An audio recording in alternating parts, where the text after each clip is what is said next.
BKC Daily, where we make sense of the global events with straight facts and sharp analysis. Today we have a power-packed lineup of stories that you cannot afford to miss. Canada has been hit with a political earthquake, a sudden election that could change the country's future. Why did the new Prime Minister, Mark Carney, call for this snap election? What's at stake? We will discuss why Greenland's Prime Minister is furious at the United States. A rare diplomatic crisis is brewing between Greenland and the United States. But what did the US do to spark this outrage? We will explain.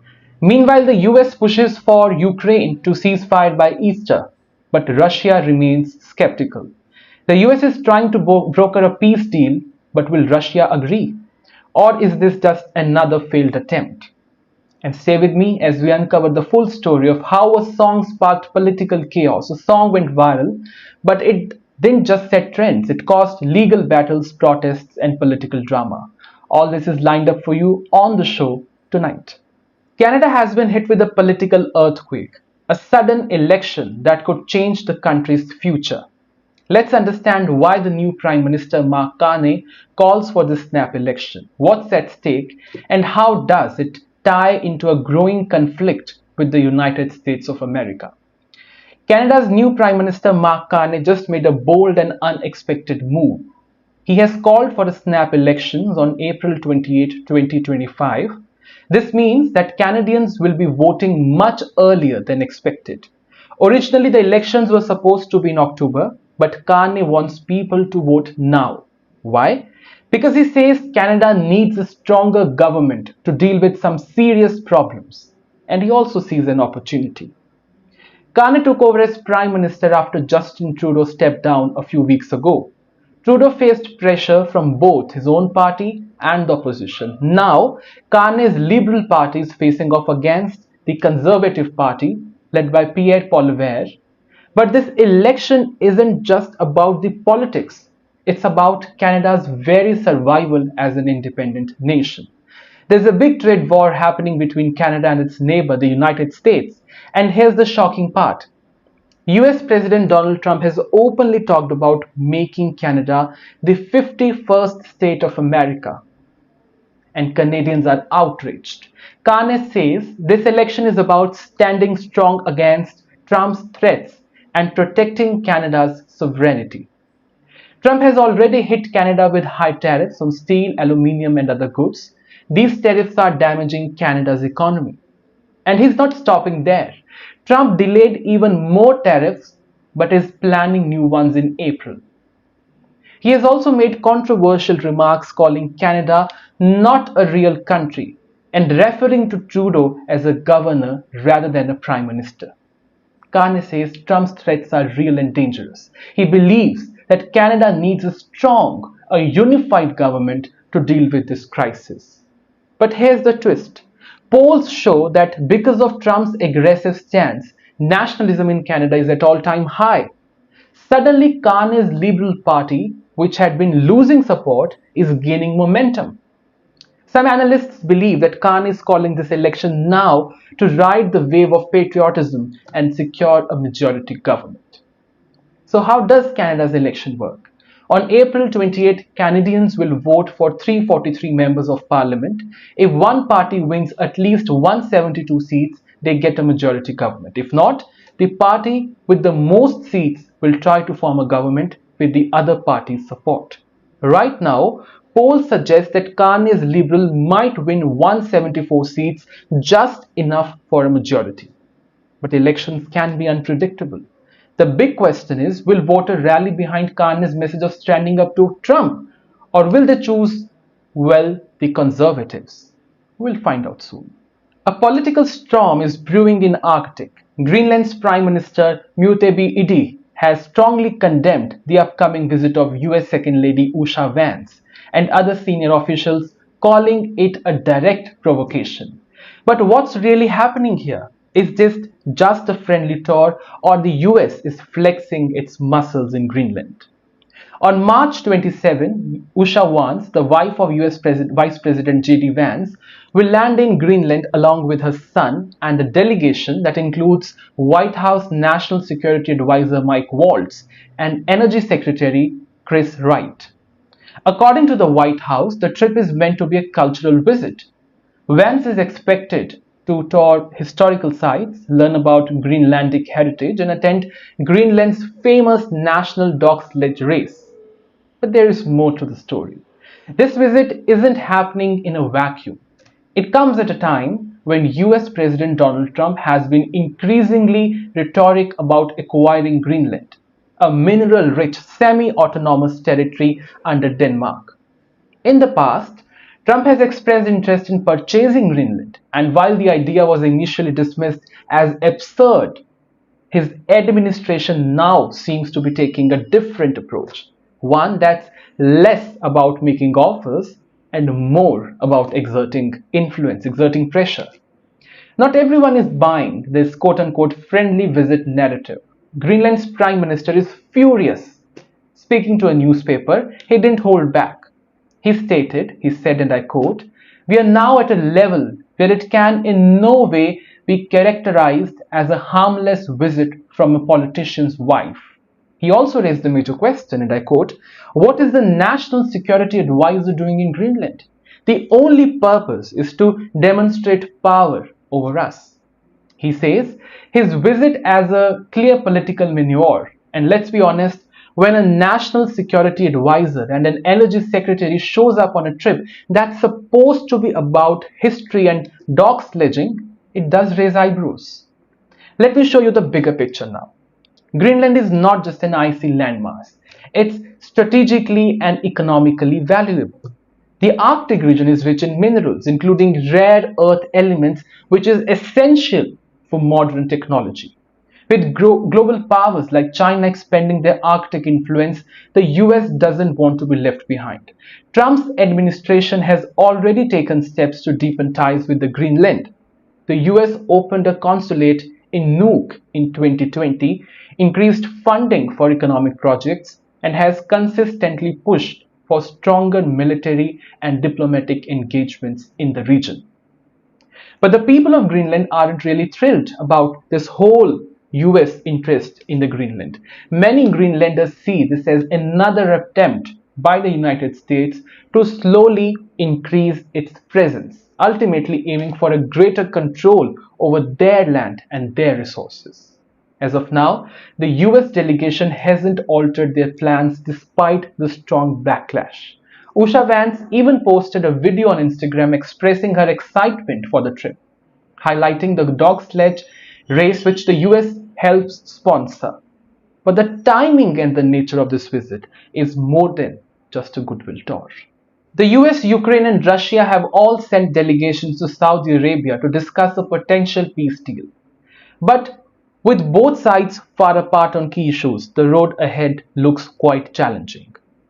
On Sunday night, United States and Ukrainian officials met in Saudi Arabia for what they called, and I quote, productive and focused talks on de-escalating the ongoing war. The White House is reportedly pushing for a broader ceasefire by April 20, which coincides with Easter for Western and Orthodox Christmas. However, Moscow and Kiev remains miles away in their demands, making it uncertain whether a deal can be reached anytime soon or not. According to Complexity, the US and Russia are holding separate discussions, with Russian officials scheduled to meet their American counterparts on Monday. This marks the first time since the early weeks of the war that parallel negotiations of this nature have been in place, raising hopes that shuttle diplomacy might bridge the gap between the warring nations. Ukraine, led by their defense minister in these talks, is pushing for a broader ceasefire that will include protections for energy facilities, infrastructure, and naval zones. In an evening address, Ukrainian President Volodymyr Zelensky did not mince words, stating, and I quote, "Russia is the only one dragging this war out." He further emphasized that the world needs to apply more pressure on Russia to force them into a full ceasefire. Zelensky also took to social media urging allies to impose fresh sanctions and diplomatic pressures on Moscow. Kiev is firm in its stance that only a complete halt to Russian military operations can bring lasting peace. What's Russia saying? The Kremlin, on the other hand, remains skeptical of any broad ceasefire agreement. Russian President Vladimir Putin has outright rejected the idea of 30-day full truce, instead proposing a more limited halt, one that applies to attack on energy infrastructure, one that is in effect at this point of time. Kremlin spokesperson warned that negotiations would be tough, stating, and I quote, "We are only at the beginning of this path, and many outstanding questions remain." Russia also has a key interest in reopening the Black Sea Grain Deal, a 2022 agreement that allowed Ukrainian agricultural exports to pass through the region safely. Moscow pulled out of this deal in 2023, citing Western sanctions that hindered its own agricultural trade. Now it appears that one of Russia's main goals is to come up with the negotiated terms that would benefit its economic interests. Despite the high-level negotiations, fighting on the ground has not stopped. Just before the discussions in Saudi Arabia, both Russia and Ukraine launched fresh drone attacks. Ukraine reported that a Russian drone strike killed 3 civilians in Kiev, which is a big thing, while Russia claimed to have spotted nearly 60 Ukrainian drones and shot them down overnight. A man was reportedly killed in Russia due to falling drone debris, and another civilian was also killed in another border area. Additionally, Ukraine announced a rare battlefield success, capturing a small town in eastern Luhansk region, an indication that hostilities remain despite high diplomatic pressures.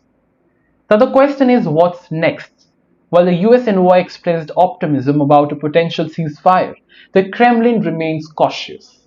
If anything, these talks could be a first step in a long and difficult negotiation process.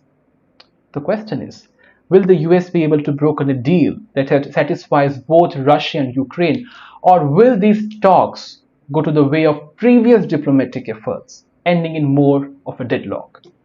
Let's wait and watch. This brings me to the final story tonight. A joke has turned into a full-blown political firestorm, and once again, stand-up comedian Kunal Kamra himself finds at the receiving end of this outrage. The Eknath Shinde-led Shiv Sena fraction has not only filed an FIR against him, but also vandalized the Mumbai hotel where he shot his new show, all because of a joke indirectly calling Shinde, and I quote, a traitor. But here's the bigger question: is free speech in India truly free, or has it become a game of Russian roulette, where speaking your mind is an invitation to legal troubles and violent backlashes? The case raises serious concerns about the space for political satire in India today. Kamra, a well-known stand-up comedian, was shooting his new show, Naya Bharat, where he discussed contemporary politics. While performing, he sang a modified version of a song from Dil To Pagal Hai, saying, "Meri nazar se tum dekho to gaddar nazar wo aaye." The joke was a apparent reference to Maharashtra's Deputy Chief Minister Eknath Shinde's 2022 rebellion, which split the Shiv Sena into two fractions. While Kamra never explicitly named Shinde, the implication was clear, and it did not sit well with the supporters. The remarks quickly went viral, sparking outrage among members of the Eknath Shinde-led Shiv Sena. Reacting to the joke, Shiv Sena MLA Murji Patel filed an FIR against Kamra at a Mumbai police station, demanding immediate action. Patel also issued a warning. Now, what did this warning say? The warning stating that Kamra must apologize within 2 days. Or what? Or else Shiv Sainiks would not allow him to move freely in Mumbai. He threatened, and I quote, "If he is seen anywhere in public, we will paint his face black." As tension escalated, angry Shiv Sena workers stormed the Unicontinental Mumbai, the hotel where Kamra shot his show. Videos circulating on social media showed them smashing chairs, tables, and lights to express their anger. The protest quickly turned violent, raising serious concerns about law and order situation in Mumbai, in Maharashtra. Some supporters of Shinde also burnt Kamra's photos on the streets of Mumbai. Shiv Sena MP Naresh Mangshi went as far as to claim that Kamra was a contract comedian who had been paid by Uddhav Thackeray to malign Eknath Shinde. Kamra should not have stepped on the tail of a snake. Once the fangs are out, there will be dire consequences, he warned, adding that Kamra would not be allowed to move freely across India. The backlash against Kamra has once again raised uncomfortable questions about freedom of expression in our country, India. Because on one hand, the country's leadership, including Prime Minister Narendra Modi, has spoken about the importance of accepting criticism. In a recent podcast with Lex Fridman, Prime Minister Modi stated that criticism is necessary. He said that criticism is very important. It makes democracy stronger. But what's happening on the ground? On the ground, the reality seems far from the ideal. Time again and again, comedians, journalists, and artists have found themselves facing legal actions or worse, mob violence, simply for expressing an opinion. The question we must ask ourselves is that, is democracy truly thriving when a joke can lead to a legal trouble and public threats? As expected, the incident sparked a political war of words. Meanwhile, Shiv Sena social media in charge Rahul Kannal accused Kamra of being a part of larger criminal conspiracy to defame Shinde. He even alleged that opposition leaders like Aditya Thackeray, Rahul Gandhi and Sanjay Raut are also involved in this whole situation. Amid the uproar, Kamra has chosen to remain silent. His only response so far has been a cryptic post on social media, featuring an image of himself holding a copy of Indian Constitution, captioned, and I quote again, "The only way forward, dot dot dot." The controversy surrounding Kamra is not just about one comedian or one politician. It's about whether India can still claim to be a nation where free speech is protected. If a joke can trigger legal actions and mob violence, what does that say about the state of democracy, the state of freedom of speech in our country? Can citizens truly express their thoughts without fears of repercussions, without the fear of violence? With legal actions indicated, protests intensifying, and political tempers flaring, this controversy is far from over. And that's all I have for you on the show tonight. I'll see you tomorrow. Good night.